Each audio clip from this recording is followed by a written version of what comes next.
እግዚአብሔር ኢየሱስ ክርስቶስ ሆይ ቅዱሳን የሆኑ ደቀ መዛሙርትና ንጹሐን ሐዋርያት እንዲህ አልካቸው፣ እናንተ የምታዩትን ያዩ ዘንድ ብዙ ነቢያት፣ ጻድቃን ወደዱ አላዩም። እናንተ ዛሬ የምትሰሙትን ይሰሙ ዘንድ ወደዱ አልሰሙ። የእናንተ ያዩ ዓይኖቻችሁና የሰሙ ጆሮቻችሁ ግን የተመሰገኑ ናቸው። እኛንም እንደነሱ የበቃን አድርገን በቅዱሳን ጸሎት የከበረ ወንጌልን ቃል ሰጥተን እንሰራ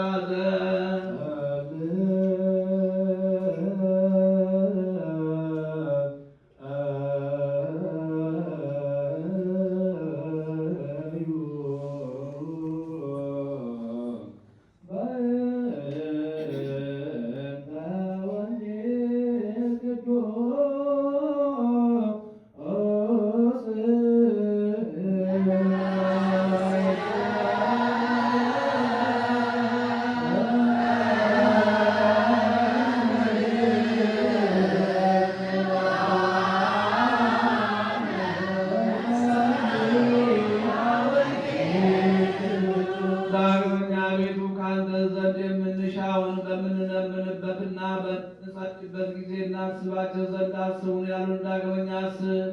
አቤቱ አምላካችን እግዚአብሔር ሆይ ከእኛ አስቀድሞ የሞቱትን አሳርፋቸው፣ የታመሙትን ፈጥና አድናቸው። የሁላችን ሕይወት፣ የሁላችንም ተስፋ፣ የሁላችንም ማዳን፣ የሁላችንም ማስረሻ አንተ ነህና ለአንተ ምስጋና እንልካለን።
ዘንድ በመንፈሳዊ በረከትም ሁሉ ያክብረን።